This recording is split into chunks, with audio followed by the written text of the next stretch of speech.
A great line. Everyone looks away, but that's the difference between a king and the others. A king cannot look away. A king has to face danger. That's what you have to do. Now, I understand the difficulty in believing this. I get it. Because we've built in our minds, and we do this as we grow as children, we get a model of the world sufficient to understand how it works so we can operate successfully. But as you know, as we grow older, and it's almost like just when you get a handle on how life works, another element of complexity is added to the formula. Yeah. And so you have to adapt slightly more and then slightly more. And with every life experience, you get married, and all of a sudden life isn't what you thought it was, and there are different rules, and all of a sudden you have children, and once again. And then, so I understand it. The human mind requires stasis for comfort. It needs certainty. It needs predictability. It needs stillness, no change. And yet life is a series of changes. So I understand why this is hard for you to believe. There's a physiological process at work. That's why the change management industry is so successful. Yeah. Because people and organizations have difficulty getting from where they are to where they need to be. Now, if you want to find how to get through this process for yourself, your husband or wife, and more importantly for your kids, Google the hero's journey. Google the hero's journey. It is the basis for every movie you've ever watched. And it is the basis for how you get from where you are to where you need to be after a shock. Now, depending on how clever you are, you can shorten that distance and make the depth shallower. That's what change management is about. Bear with me. I know this sounds terribly boring, but just listen carefully. You're bubbling along, and a change event occurs, whatever it is. Death in the family, new job, promotion, baby birth, doesn't matter, but a change event. And the old world is about to change. Star Wars did this brilliantly. This was the basis of the Star Wars franchise. Then you refuse to accept the truth, and you start degrading in performance because you don't want to accept the new reality. And you cling with white-knuckle grip to the past, but the past is now gone. And then you realize the truth is there, and you let go, and you're in free fall, and you drop. And you're very low, and you don't want to be where you are. Comfort, you want to go back. You want to take the blue pill and go back and eat the steak that you know is not really a steak from the Matrix movie. But you can't go back. And so what you do is you sort of accept it, and depending on you and your support systems and how you understand life, you start to try stuff, and you'll have an insight and be enthused and say, yes, I can make it, but that fails. And then you'll try another insight, and then that fails, and then another insight, and that fails, and another insight, and that fails. And what you're doing is you're constantly facing these challenges to understand your new world. And until you understand it, you'll keep bouncing up and down. But eventually, through a series of trials and errors and experiences and advice from good friends and colleagues, you'll get an insight that has real chance. You start working towards it. And then you get to a point where you realize, you know what, I can really do this. And then you fly. And you find yourself up here. Now, hopefully, up here is higher than where you were previously. Yeah. But this journey is every change you've ever had. Yeah. Google the hero's journey. Watch Star Wars again. Watch all those movies, and you realize the hero leaves the village, refuses to meet the challenges, faces a series of challenges, and eventually gets back up there. Now, the best summary of this, the best movie you can watch, and I discovered it by accident, and this is the best piece of advice I'll give you today. It's a movie called Arthur, Legend of the Sword, with Charlie Hunnam. It's a classic. Now, one of the greatest films ever made. Unfortunately, it didn't do well because I think people were sorted out by Game of Thrones, which I didn't watch, so I watched this Arthur, Legend of the Sword. Watch the story. It's a brilliant story. And it's made by Guy Ritchie, who's an outstanding storyteller. Background, my guess, Guy Ritchie wrote this for his son to understand his upbringing from his prostitute mother, Madonna. So it's a love letter from a father to a son. That's just my take on it. Now, step back from that. Watch the movie once, because the movie is just breathtaking. The imagery and the allegory are brilliant. The character development, superb. But what you're watching in this whole film is normal life, change event occurs, wants to hang on, can't. Goes through a series of challenges, doesn't want to face the challenge. This is part of the hero's journey. I want to go back. I don't want to face it. I don't want the responsibility. But we have to. Every one of us, if you're a mum or a dad, you have no choice. And there's a great line. Everyone looks away, but that's the difference between a king and the others. A king cannot look away. A king has to face danger. That's what you have to do. So watch this movie, please. Best piece of advice you'll ever get on this show. Arthur, Legend of the Sword, Charlie Hunnam. Buy the DVD, watch it several times, because there is so much. It is so rich with meaning and lesson and allegory.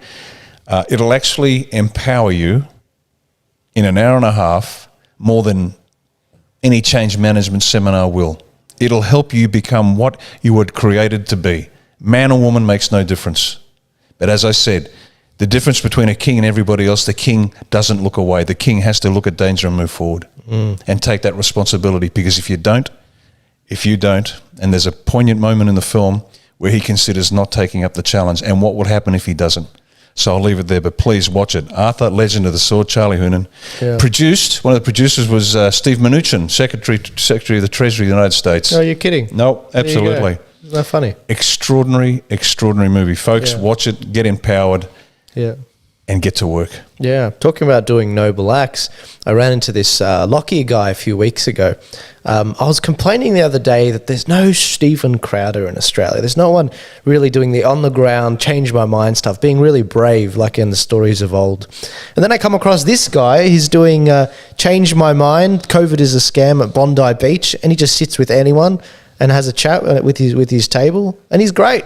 He knows some phenomenal stuff. 10 out of 10. See, that's what we need more of. I mean, pass on my best to Lockie. Yeah. Mate, what a champion he is. That's brilliant. Look, we'll definitely meet Lockie in the near future. So last weekend, he upset all of the latte sipping Bondi people over there, and he ended up bringing all these people, and look at this. This has got 45,000 views on Instagram, and he doesn't have a massive account, by the way, guys. Only 3,000 followers. So this is huge. It really struck a chord with people. And what he did was he was walking around Bondi Junction through the shopping centres, and and he was shouting out, "COVID's a scam." You know, Gladys, stick your mask mandate up your butt in a very in a great way. And he had his speaker and he had his little posse following him, and it was awesome. And I happened to drop in. I thought, you know, if I'm going to cover this event, because I know the media is going to do a terrible job, and this is pretty much what it looked like. And there's the police. Oh, I'd rather be a human than a slave. Oh, I'd rather be a human, but don't you know that you can rather be a human than a slave? You can stick your COVID normal up your ass. How Australian is that? You can stick your COVID. He's sort of wearing what you wore on tour in Queensland, actually. Now that I think about it. Stick your COVID normal with the sun and the sun.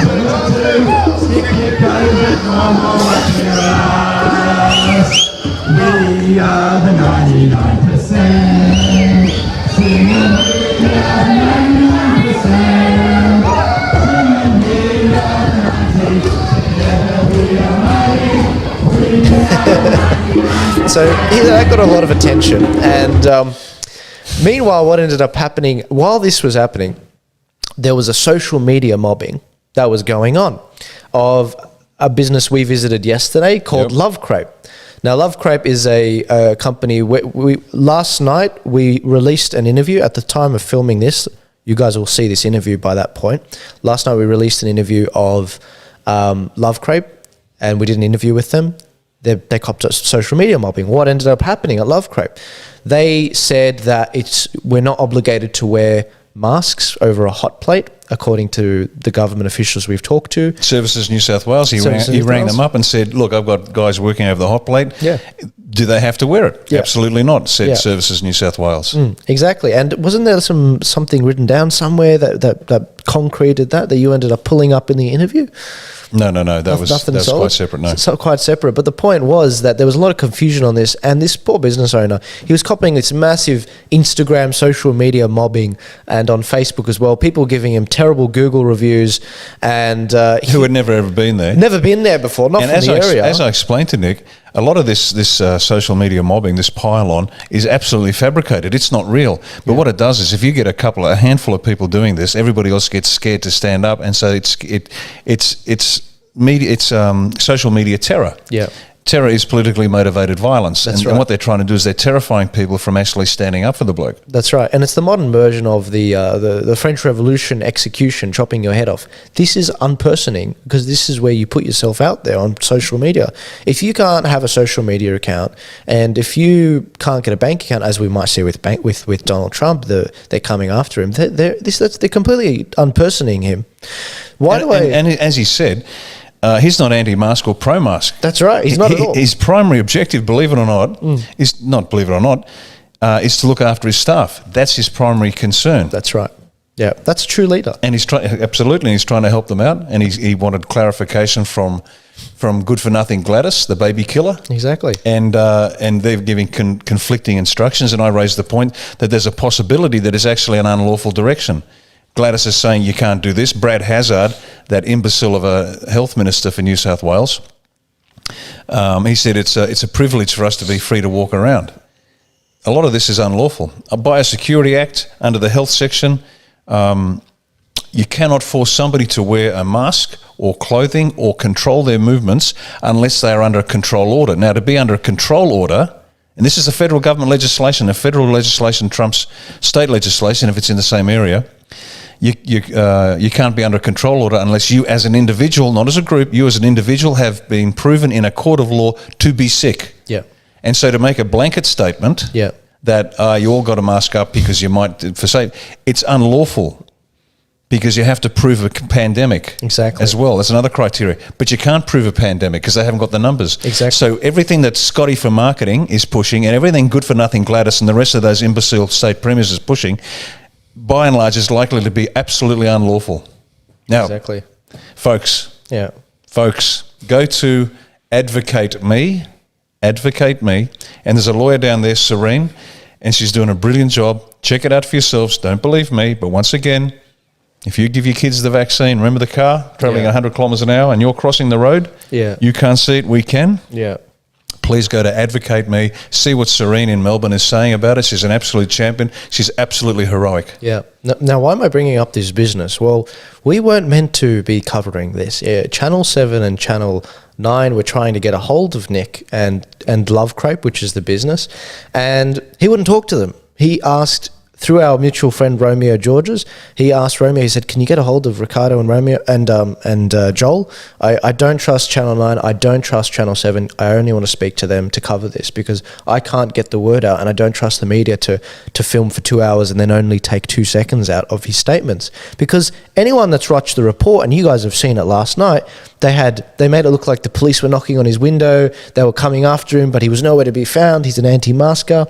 How does that tie in with Lockie, that we just watched a video walking through Bondi Junction? Because Lachlan is a fan of the videos. That's why. And they put that in the report on Channel 7 and Channel 9.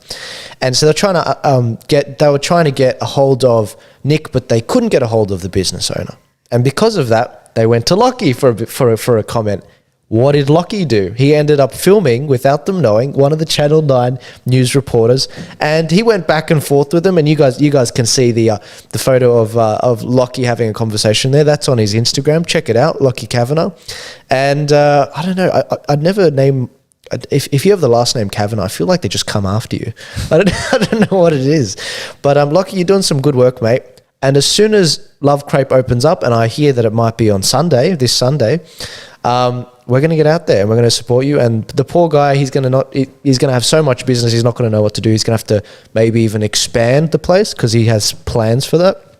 And you guys can see the video of that right now, the new place he wants to sort of build. But he's got dreams. He's got employers to keep employed and employees. And he's just a business owner that pays his taxes, wants clarification from the government. You know? It's not too much to ask, is it? It's not too much to ask. So if it is open on Sunday, check it out. Love Crepe in Drummoyne. Go buy a crepe because if it's open on Sunday, Joel and I will be there. Absolutely. Come and say hello. It'd be a great opportunity to meet Riccardo, guys. Trust me. He's got 1,000 emails, 7,000 unread social media messages, hundreds of calls. If you're trying to get through to me and I haven't responded, I'm not rude, please. It's just extremely time consuming. It is. Getting through them. And look, be persistent because I think I got 3 calls in the matter of about 15 minutes. I was doing the shopping at Coles. Oh, okay. And the phone just kept ringing, and I took him. They said, "Oh, thank you. You answered." I said, "Mate, I'm sorry, please, but be persistent. Do your best. Just be patient as well." Even I can't get a hold of you sometimes, and that's okay because I know you guys. You're running a party, starting from scratch. You basically do everything at home, including the cooking, guys. Like he goes hard. I've had his pasta before. It's awesome. With his wife there who has MS, and then he's got his kids who are being homeschooled as well. Like he's a busy guy, but when he takes your call, he's actually on it for like an hour or so. Like he'll actually give you the attention, but difficult thing to balance when you've got half of Australia trying to get a hold of you. But love crepe. No, we love crepe. Love absolutely. crepe. Get to crepe. If you want to meet him, get to crepe. Trust me, that's the place. Lions Road, Des Moines, I think. That's it, Des Moines. So that's been released, and that was really awesome. I did want to touch on just a few other concepts before we call it a wrap for today. I'm conscious of time and these cameras, which I can't wait to get rid of, which are going to give out. But I just want to quickly say part